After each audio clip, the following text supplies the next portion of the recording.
Genesis chapter 1. In the beginning God created the heavens and the earth.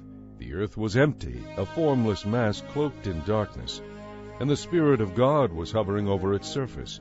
Then God said, "Let there be light." And there was light. And God saw that it was good. Then he separated the light from the darkness. God called the light day, and the darkness night. Together these made up one day. And God said, "Let there be space between the waters to separate water from water." And so it was. God made this space to separate the waters above from the waters below. And God called the space sky. This happened on the second day. And God said, "Let the waters beneath the sky be gathered into one place so dry ground may appear." And so it was. God named the dry ground land, and the waters seas. And God saw that it was good. Then God said, "Let the land burst forth with every sort of grass and seed-bearing plant. And let there be trees that grow seed-bearing fruit. The seeds will then produce the kinds of plants and trees from which they came." And so it was. The land was filled with seed-bearing plants and trees, and their seeds produced plants and trees of like kind. And God saw that it was good. This all happened on the third day. And God said, "Let bright lights appear in the sky to separate the day from the night. They will be signs to mark off the seasons, the days, and the years. Let their light shine down upon the earth." And so it was. For God made two great lights, the sun and the moon, to shine down upon the earth. The greater one, the sun, presides during the day. The lesser one, the moon, presides through the night. He also made the stars. God set these lights in the heavens to light the earth, to govern the day and the night, and to separate the light from the darkness. And God saw that it was good. This all happened on the fourth day. And God said, "Let the waters swarm with fish and other life. Let the skies be filled with birds of every kind." So God created great sea creatures and every sort of fish and every kind of bird. And God saw that it was good. Then God blessed them, saying, "Let the fish multiply and fill the oceans. Let the birds increase and fill the earth." This all happened on the fifth day. And God said, "Let the earth bring forth every kind of animal, livestock, small animals, and wildlife." And so it was. God made all sorts of wild animals, livestock, and small animals, each able to reproduce more of its own kind. And God saw that it was good. Then God said, "Let us make people in our image, to be like ourselves. They will be masters over all life, the fish in the sea, the birds in the sky, and all the livestock, wild animals, and small animals." So God created people in his own image. God patterned them after himself. Male and female, he created them. God blessed them and told them, "Multiply and fill the earth and subdue it. Be masters over the fish and birds and all the animals." And God said, "Look, I have given you the seed-bearing plants throughout the earth and all the fruit trees for your food. And I have given all the grasses and other green plants to the animals and birds for their food." And so it was. Then God looked over all he had made, and he saw that it was excellent in every way. This all happened on the sixth day. Chapter 2. So the creation of the heavens and the earth and everything in them was completed. On the seventh day, having finished his task, God rested from all his work. And God blessed the seventh day and declared it holy, because it was the day when he rested from his work of creation. This is the account of the creation of the heavens and the earth. When the Lord God made the heavens and the earth, there were no plants or grain growing on the earth, for the Lord God had not sent any rain, and no one was there to cultivate the soil. But water came up out of the ground, and watered all the land. And the Lord God formed a man's body from the dust of the ground, and breathed into it the breath of life, and the man became a living person. Then the Lord God planted a garden in Eden in the east, and there he placed the man he had created. And the Lord God planted all sorts of trees in the garden, beautiful trees that produced delicious fruit. At the center of the garden he placed the tree of life, and the tree of the knowledge of good and evil. A river flowed from the land of Eden, watering the garden, and then dividing into 4 branches. One of these branches is the Pishon, which flows around the entire land of Havilah, where gold is found. The gold of that land is exceptionally pure. Aromatic resin and onyx stone are also found there. The second branch is the Gihon, which flows around the entire land of Cush. The third branch is the Tigris, which flows to the east of Ashur. The fourth branch is the Euphrates. The Lord God placed the man in the Garden of Eden to tend and care for it. But the Lord God gave him this warning: "You may freely eat any fruit in the garden, except fruit from the tree of the knowledge of good and evil. If you eat of its fruit, you will surely die." And the Lord God said, "It is not good for the man to be alone. I will make a companion who will help him." So the Lord God formed from the soil every kind of animal and bird. He brought them to Adam to see what he would call them. And Adam chose a name for each one. He gave names to all the livestock, birds, and wild animals. But still there was no companion suitable for him. So the Lord God caused Adam to fall into a deep sleep. He took one of Adam's ribs and closed up the place from which he had taken it. Then the Lord God made a woman from the rib and brought her to Adam. "At last," Adam exclaimed, "she is part of my own flesh and bone. She will be called woman because she was taken out of a man." This explains why a man leaves his father and mother and is joined to his wife, and the two are united into one. Now, although Adam and his wife were both naked, neither of them felt any shame. Chapter 3. Now the serpent was the shrewdest of all the creatures the Lord had made. "Really?" he asked the woman. "Did God really say you must not eat any of the fruit in the garden?" "Of course we may eat it. The woman told him. It's only the fruit from the tree at the center of the garden that we are not allowed to eat. God says we must not eat it or even touch it, or we will die." "You won't die," the serpent hissed. "God knows that your eyes will be opened when you eat it. You will become just like God, knowing everything, both good and evil." The woman was convinced. The fruit looked so fresh and delicious, and it would make her so wise. So she ate some of the fruit. She also gave some to her husband, who was with her. Then he ate it too. At that moment their eyes were opened, and they suddenly felt shame at their nakedness. So they strung fig leaves together around their hips to cover themselves. Toward evening they heard the Lord God walking about in the garden, so they hid themselves among the trees. The Lord God called to Adam, "Where are you?" He replied, "I heard you, so I hid. I was afraid because I was naked." "Who told you that you were naked?" the Lord God asked. "Have you eaten the fruit I commanded you not to eat?" "Yes, Adam admitted. but it was the woman you gave me who brought me the fruit, and I ate it." Then the Lord God asked the woman, "How could you do such a thing?" "The serpent tricked me. She replied. That's why I ate it." So the Lord God said to the serpent, "Because you have done this, you will be punished. You are singled out from all the domestic and wild animals of the whole earth to be cursed. You will grovel in the dust as long as you live, crawling along on your belly. From now on, you and the woman will be enemies, and your offspring and her offspring will be enemies.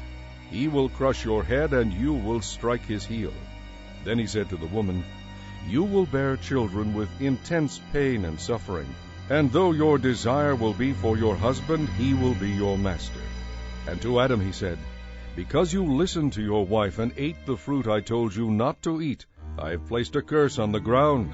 All your life you will struggle to scratch a living from it. It will grow thorns and thistles for you, though you will eat of its grains.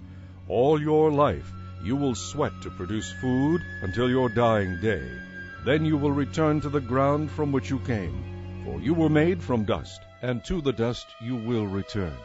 Then Adam named his wife Eve, because she would be the mother of all people everywhere. And the Lord God made clothing from animal skins for Adam and his wife.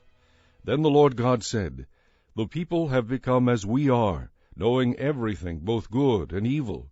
What if they eat the fruit of the tree of life? Then they will live forever."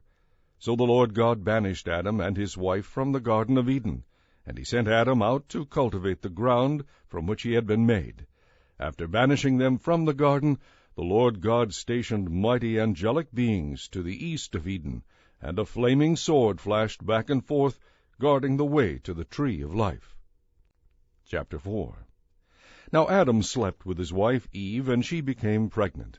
When the time came, she gave birth to Cain, and she said, "With the Lord's help, I have brought forth a man." Later she gave birth to a second son, and named him Abel. When they grew up, Abel became a shepherd, while Cain was a farmer. At harvest time, Cain brought to the Lord a gift of his farm produce, while Abel brought several choice lambs from the best of his flock. The Lord accepted Abel and his offering, but he did not accept Cain and his offering. This made Cain very angry and dejected. "Why are you so angry?" the Lord asked him. "Why do you look so dejected? You will be accepted if you respond in the right way. But if you refuse to respond correctly, then watch out. Sin is waiting to attack and destroy you, and you must subdue it." Later Cain suggested to his brother, Abel, "Let's go out into the fields." And while they were there, Cain attacked and killed his brother. Afterward the Lord asked Cain, "Where is your brother? Where is Abel?" I don't know. Cain retorted. Am I supposed to keep track of him wherever he goes? But the Lord said, "What have you done? Listen, your brother's blood cries out to me from the ground. You are hereby banished from the ground you have defiled with your brother's blood. No longer will it yield abundant crops for you, no matter how hard you work. From now on you will be a homeless fugitive on the earth, constantly wandering from place to place." Cain replied to the Lord, My punishment is too great for me to bear. You have banished me from my land and from your presence. You have made me a wandering fugitive. All who see me will try to kill me. The Lord replied, "They will not kill you, for I will give 7 times your punishment to anyone who does." Then the Lord put a mark on Cain to warn anyone who might try to kill him. So Cain left the Lord's presence and settled in the land of Nod, east of Eden. Then Cain's wife became pregnant and gave birth to a son, and they named him Enoch. When Cain founded a city, he named it Enoch after his son. Enoch was the father of Irad. Irad was the father of Mehujael. Mehujael was the father of Methushael. Methushael was the father of Lamech. Lamech married 2 women, Ada and Zillah. Ada gave birth to a baby named Jabal. He became the first of the herdsmen who live in tents. His brother's name was Jubal, the first musician, the inventor of the harp and flute. To Lamech's other wife, Zillah, was born Tubal-Cain. He was the first to work with metal, forging instruments of bronze and iron. Tubal-Cain had a sister named Naamah. One day Lamech said to Ada and Zillah, "Listen to me, my wives. I have killed a youth who attacked and wounded me. If anyone who kills Cain is to be punished 7 times, anyone who takes revenge against me will be punished 77 times. Adam slept with his wife again, and she gave birth to another son. She named him Seth, for she said, "God has granted me another son in place of Abel, the one Cain killed." When Seth grew up, he had a son and named him Enosh. It was during his lifetime that people first began to worship the Lord. Chapter 5. This is the history of the descendants of Adam. When God created people, he made them in the likeness of God. He created them male and female, and he blessed them and called them human. When Adam was 130 years old, his son Seth was born, and Seth was the very image of his father. After the birth of Seth, Adam lived another 800 years, and he had other sons and daughters. He died at the age of 930. When Seth was 105 years old, his son Enosh was born. After the birth of Enosh, Seth lived another 807 years, and he had other sons and daughters. He died at the age of 912. When Enosh was 90 years old, his son Kenan was born. After the birth of Kenan, Enosh lived another 815 years, and he had other sons and daughters. He died at the age of 905. When Kenan was 70 years old, his son Mahalalel was born. After the birth of Mahalalel, Kenan lived another 840 years, and he had other sons and daughters. He died at the age of 910. When Mahalalel was 65 years old, his son Jared was born. After the birth of Jared, Mahalalel lived 830 years, and he had other sons and daughters. He died at the age of 895. When Jared was 162 years old, his son Enoch was born. After the birth of Enoch, Jared lived another 800 years, and he had other sons and daughters. He died at the age of 962. When Enoch was 65 years old, his son Methuselah was born. After the birth of Methuselah, Enoch lived another 300 years in close fellowship with God, and he had other sons and daughters. Enoch lived 365 years in all. He enjoyed a close relationship with God throughout his life. Then suddenly he disappeared because God took him. When Methuselah was 187 years old, his son Lamech was born. After the birth of Lamech, Methuselah lived another 782 years, and he had other sons and daughters. He died at the age of 969. When Lamech was 182 years old, his son Noah was born. Lamech named his son Noah, for he said, "He will bring us relief from the painful labor of farming this ground that the Lord has cursed." After the birth of Noah, Lamech lived 595 years, and he had other sons and daughters. He died at the age of 777. By the time Noah was 500 years old, he had 3 sons, Shem, Ham, and Japheth. Chapter 6. When the human population began to grow rapidly on the earth, the sons of God saw the beautiful women of the human race, and took any they wanted as their wives. Then the Lord said, "My spirit will not put up with humans for such a long time, for they are only mortal flesh. In the future they will live no more than 120 years. In those days, and even afterward, giants lived on the earth, for whenever the sons of God had intercourse with human women, they gave birth to children who became the heroes mentioned in legends of old. Now the Lord observed the extent of the people's wickedness, and he saw that all their thoughts were consistently and totally evil. So the Lord was sorry he had ever made them. It broke his heart. And the Lord said, I will completely wipe out this human race that I have created. Yes, and I will destroy all the animals and birds too. I am sorry I ever made them. But Noah found favor with the Lord. This is the history of Noah and his family. Noah was a righteous man, the only blameless man living on earth at the time. He consistently followed God's will and enjoyed a close relationship with him. Noah had 3 sons, Shem, Ham, and Japheth. Now the earth had become corrupt in God's sight, and it was filled with violence. God observed all this corruption in the world, and he saw violence and depravity everywhere. So God said to Noah, I have decided to destroy all living creatures, for the earth is filled with violence because of them. Yes, I will wipe them all from the face of the earth. Make a boat from resinous wood and seal it with tar inside and out. Then construct decks and stalls throughout its interior. Make it 450 feet long, 75 feet wide, and 45 feet high. Construct an opening all the way around the boat, 18 inches below the roof. Then put 3 decks inside the boat, bottom, middle, and upper, and put a door in the side. Look, I am about to cover the earth with a flood that will destroy every living thing. Everything on earth will die. But I solemnly swear to keep you safe in the boat, with your wife and your sons and their wives. Bring a pair of every kind of animal, a male and a female, into the boat with you to keep them alive during the flood. Pairs of each kind of bird and each kind of animal, large and small alike, will come to you to be kept alive. And remember, take enough food for your family and for all the animals. So Noah did everything exactly as God had commanded him. Chapter 7.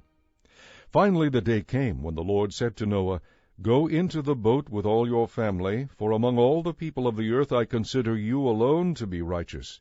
Take along 7 pairs of each animal that I have approved for eating and for sacrifice, and take 1 pair of each of the others. Then select 7 pairs of every kind of bird. There must be a male and a female in each pair to ensure that every kind of living creature will survive the flood.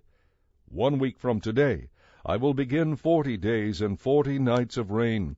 and I will wipe from the earth all the living things I have created." So Noah did exactly as the Lord had commanded him. He was 600 years old when the flood came, and he went aboard the boat to escape, he and his wife and his sons and their wives. With them were all the various kinds of animals, those approved for eating and sacrifice and those that were not, along with all the birds and other small animals. They came into the boat in pairs, male and female, just as God had commanded Noah. 1 week later, the flood came and covered the earth.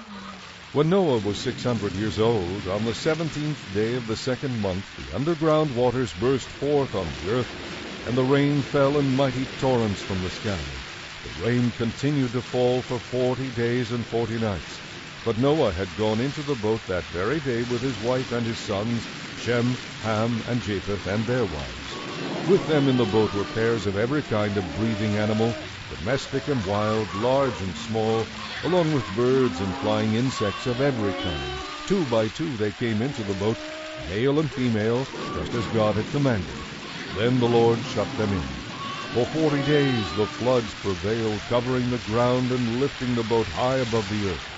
As the waters rose higher and higher above the ground, the boat floated safely on the surface. Finally, the water covered even the highest mountains on the earth, standing more than 22 feet above the highest peaks.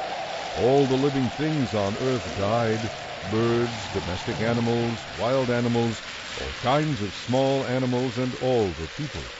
Everything died that breathed and lived on dry land. Every living thing on the earth was wiped out, people, animals, both large and small, and birds. They were all destroyed, and only Noah was left alive, along with those who were with him in the boat.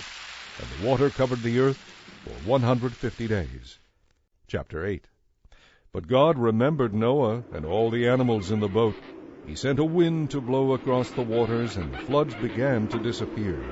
The underground water sources ceased their gushing, and the torrential rain stopped. So the flood gradually began to recede. After 150 days, exactly 5 months from the time the flood began, the boat came to rest on the mountains of Ararat.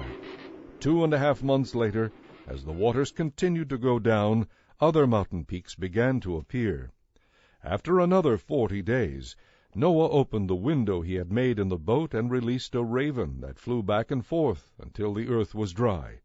Then he sent out a dove to see if it could find dry ground. But the dove found no place to land because the water was still too high.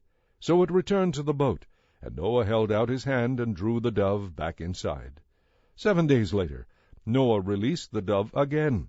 This time, toward evening, the bird returned to him with a fresh olive leaf in its beak. Noah now knew that the water was almost gone. A week later, he released the dove again, and this time it did not come back. Finally, when Noah was 601 years old, 10.5 months after the flood began, Noah lifted back the cover to look. The water was drying up. 2 more months went by, and at last the earth was dry. Then God said to Noah, "Leave the boat, all of you. Release all the animals and birds so they can breed and reproduce in great numbers." So Noah, his wife, and his sons and their wives left the boat, and all the various kinds of animals and birds came out, pair by pair. Then Noah built an altar to the Lord and sacrificed on it the animals and birds that had been approved for that purpose. And the Lord was pleased with the sacrifice and said to himself, "I will never again curse the earth, destroying all living things, even though people's thoughts and actions are bent toward evil from childhood. As long as the earth remains, there will be springtime and harvest, cold and heat, winter and summer, day and night." Chapter 9. God blessed Noah and his sons and told them, "Multiply and fill the earth. All the wild animals, large and small, and all the birds and fish will be afraid of you. I have placed them in your power. I have given them to you for food, just as I have given you grain and vegetables. But you must never eat animals that still have their lifeblood in them, and murder is forbidden. Animals that kill people must die, and any person who murders must be killed. Yes, you must execute anyone who murders another person, for to kill a person is to kill a living being made in God's image. Now you must have many children, and repopulate the earth. Yes, multiply and fill the earth. Then God told Noah and his sons, I am making a covenant with you and your descendants, and with the animals you brought with you, all these birds and livestock and wild animals. I solemnly promise never to send another flood to kill all living creatures and destroy the earth. And God said, I am giving you a sign as evidence of my eternal covenant with you and all living creatures. I have placed my rainbow in the clouds. It is the sign of my permanent promise to you and to all the earth. When I send clouds over the earth, the rainbow will be seen in the clouds, and I will remember my covenant with you and with everything that lives. Never again will there be a flood that will destroy all life.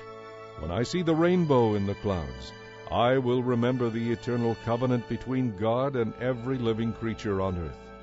Then God said to Noah, Yes, this is the sign of my covenant with all the creatures of the earth. Shem, Ham, and Japheth, the three sons of Noah, survived the flood with their father. Ham is the ancestor of the Canaanites. From these three sons of Noah came all the people now scattered across the earth. After the flood, Noah became a farmer and planted a vineyard. One day he became drunk on some wine he had made and lay naked in his tent. Ham, the father of Canaan, saw that his father was naked and went outside and told his brothers. Shem and Japheth took a robe, held it over their shoulders, walked backward into the tent, and covered their father's naked body. As they did this, they looked the other way so they wouldn't see him naked. When Noah woke up from his drunken stupor, he learned what Ham, his youngest son, had done. Then he cursed the descendants of Canaan, the son of Ham. A curse on the Canaanites! May they be the lowest of servants to the descendants of Shem and Japheth. Then Noah said, May Shem be blessed by the Lord my God, and may Canaan be his servant. May God enlarge the territory of Japheth, and may he share the prosperity of Shem, and let Canaan be his servant. Noah lived another 350 years after the flood. He was 950 years old when he died. Chapter 10. This is the history of the families of Shem, Ham, and Japheth, the three sons of Noah. Many children were born to them after the flood. The descendants of Japheth were Gomer, Magog, Madai, Javan, Tubal, Meshech, and Tiras. The descendants of Gomer were Ashkenaz, Riphath, and Togarmah. The descendants of Javan were Elisha, Tarshish, Kittim, and Rodanim. Their descendants became the seafaring peoples in various lands, each tribe with its own language. The descendants of Ham were Cush, Mizraim, Put, and Canaan. The descendants of Cush were Seba, Havilah, Sabta, Rama, and Sabteka. The descendants of Rama were Sheba and Dedan. One of Cush's descendants was Nimrod, who became a heroic warrior. He was a mighty hunter in the Lord's sight. His name became proverbial, and people would speak of someone as being like Nimrod, a mighty hunter in the Lord's sight. He built the foundation for his empire in the land of Babylonia, with the cities of Babel, Erech, Akkad, and Calneh. From there he extended his reign to Assyria, where he built Nineveh, Rehoboth-ir, Calah, and Resen, the main city of the empire located between Nineveh and Calah. Mizraim was the ancestor of the Ludites, Anamites, Lehabites, Naphtuhites, Pathrushites, Kasluhites, and the Kaphtorites, from whom the Philistines came. Canaan's oldest son was Sidon, the ancestor of the Sidonians. Canaan was also the ancestor of the Hittites, Jebusites, Amorites, Girgashites,